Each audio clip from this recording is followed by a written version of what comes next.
The joke about Spider-Man 4 with Tobey Maguire is slowly turning into something far less humorous. Sadie from the Marvel Universe is reportedly gaining superpowers, and Morena Baccarin hints that her part in Deadpool 4 might become much larger. At the same time, fans think the actor for the new Black Panther may have been revealed, and insiders claim they finally know how Marvel will explain the resemblance between Tony Stark and Dr. Doom. Ordered fresh updates? Then make sure to leave a like. And let's begin with the topic everyone clicked for. Matt Tomlin, one of the writers behind Robert Pattinson's The Batman, suddenly stated that the studio never rejected his pitch for Spider-Man 4 with Tobey Maguire. According to Tomlin, filmmaking moves slowly, so real news won't arrive soon. But the key point is that no one told him no, which means his idea at least reached the right desks. So hypothetically, Sony is at least thinking about it. Isn't that exciting? As for Tomlin, he's clearly trying to pull a move similar to Zack Snyder. He wants to rally fans, generate noise, and push Sony into making Maguire's fourth Spider-Man. So far, it's not very convincing, mostly because few people believe Sony will risk it while Tom Holland is still active. If you remove that obstacle, everything looks simpler. Tobey Maguire is openly willing to return, Sam Raimi is ready to direct, and fans absolutely want it. So Tomlin is pressuring Sony's greed. After all, the losses from Morbius and Craven won't recoup themselves. And legally, Sony doesn't even need to notify Marvel. The contracts don't tie their hands. Tomlin's story idea avoids the multiverse entirely, skips other Spider-Man, and focuses on an older, worn-out Peter Parker, a wife, a daughter, street-level crime, and a grounded tone. Basically, a Spider-Man version of Logan. And it won't clash with Holland's films at all. The styles are wildly different. The only obstacle is the villain roster. Raimi originally planned Mysterio and the Vulture, both already shown in the MCU, but the writers can always come up with something else. Fans would happily accept Carnage and an R rating. Would you want a film like that? And do you believe it could succeed? Tell us in the comments. Now let's move to the Spider-Man sequel that is being filmed. Sadie has once again been spotted on set, very noticeably as footage shows her tied up and loaded into a black van while an ambulance stands nearby. This is usually how dangerous criminals are transported in movies.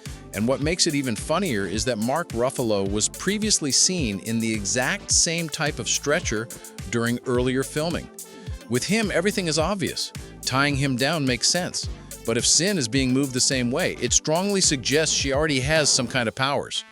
Damage control wouldn't waste time on a regular civilian without superhuman abilities, so the theory about her being Frank Castle's girlfriend can be thrown out completely. Meanwhile, the Jean Grey theory suddenly starts looking a lot more convincing. Connecting Spider-Man to the X-Men would be a smart strategy for Marvel, especially since most of the MCU's recent failures are tied to the lack of meaningful crossover connections. The Eternals were awkwardly inserted after the fact. The Fantastic Four were placed in a different universe altogether. Introducing Jean Grey in a Spider-Man movie would be a great start. The future X-Men film would already have one recognizable face. And historically, Spider-Man and the X-Men have always had great crossovers both in comics and in animation. Another crossover Marvel is preparing is Black Panther 3. They're doing serious work on fixing past mistakes, especially when it comes to the next main hero. According to numerous reports, Kevin Feige is done experimenting with Shuri and wants to bring T'Challa back in one form or another. Whether it's a reboot after Secret Wars, the return of his son, or the introduction of a brother, the specifics don't matter. What matters is that negotiations with actors have started, which was confirmed by Damson Idris.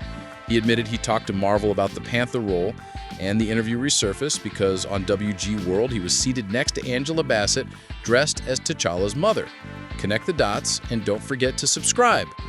Moving on, we have a rare mention of Deadpool 4. Morena Baccarin shared that she's happy to return and hopes to get more screen time in the next film.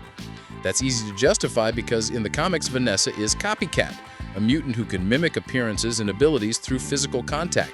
She even worked with X-Force and fought Deadpool. And since Ryan Reynolds wants the next movie to be a big crossover, Vanessa's powers fit perfectly. The only issue is her age. She's 46, and with Secret Wars ahead, Deadpool 4 won't arrive anytime soon. By then, she'd be close to 50, which is a tricky age even with modern medicine. For comparison, Tenoch Huerta is 44, and he still managed to join Doomsday. But in a recent interview, he said his role wouldn't be very large. According to him, more than 20 characters will have significant screen time, but not all of them will matter to the plot, a subtle hint at himself. Yet he also dropped a more intriguing detail. Huerta mentioned that several universes would get attention in the film. And he spoke not of two, but of many different timelines. Currently, only two are officially confirmed: the Fantastic Four world and the main Marvel universe. Almost certainly, the X-Men universe will join along with the battle against Doom Sentinels in the Mutant Mansion. But the way Huerta talked made it sound like there are far more worlds involved. One possibility is that the Downey Jr. version of Doctor Doom actually originates from yet another universe. Or maybe the rumors were right, and Doomsday will indeed feature Tobey Maguire Spider-Man universe colliding with another world.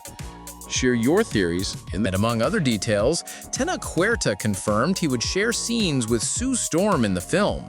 Considering their romantic history in the comics, this sounds very promising. It's frustrating, though, that with such a huge cast in Doomsday, it seems there was still no room for Jeremy Renner. The actor recently mentioned on a podcast that he won't appear in the next two Avengers movies, and Renner implied that the reason has nothing to do with the injury he got from the snowplow accident.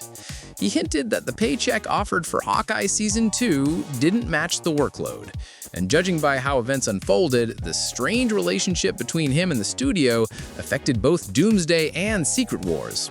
Still, Renner is convinced that Hawkeye Season 2 will eventually happen, and he will return as Clint Barton. Meanwhile, Marvel guards details of Robert Downey Jr.'s return behind such a thick wall of secrecy that even North Korean hackers wouldn't break in. So we rely on leaks of questionable quality. The latest one is hardly trustworthy, but claims to know how Marvel will explain the resemblance between Doctor Doom and Tony Stark. According to The Insider, during the multiversal war hinted at by Kang in Loki, the battle wasn't only between Kang variants. It was a massive clash, Kang's versus multiple versions of Doctor Doom. And after winning, Kang created the sacred timeline by placing the defeated Doom into the identity of Iron Man and cutting down his power. That's why, the rumor says, Tony in the MCU always felt out of place, was haunted by visions, and why Thanos, glimpsing deeper truths through the Infinity Gauntlet, said Stark reminded him of himself. So, if the insiders are right, the Russo brothers will wrap Doomsday with the revelation that Doctor Doom is the true canonical figure of the multiverse, and Tony Stark was the anomaly. And in the next multiversal war, having learned from past mistakes, Doom will be the one who wins. It absolutely sounds like fan fiction, but the alternatives aren't great either. The simplest option is for Marvel to pretend the resemblance doesn't matter and toss in a couple of jokes. But that's a losing move. Doomsday aims for a multi-billion-dollar box office, and casual viewers who don't follow leaks will be confused if Doom looks like Tony Stark. Without an explanation, confusion can easily lead to lower ratings. So, Marvel will likely have to explain it. The only question is how. And considering they must also justify the shift from Kang to Doom, this leak doesn't seem so unreasonable. But there are other theories as well. One version suggests that across the multiverse, half of the Tony Starks became Iron Men, while the other half became Doctor Dooms. And in both cases, they formed their own Avengers teams, with Doom's team being darker. That would neatly set up Doomsday as a clash between the heroic Avengers and Doom's Dark Avengers. It also opens a door for bringing back the original Tony Stark in Secret Wars. Although that would mean Robert Downey Jr. playing both the main hero and the main villain, which honestly sounds amazing. What about you? How do you think Marvel will explain the similarity between Doom and Iron Man? Share your thoughts in the comments. That's all from me. See you at the next leak.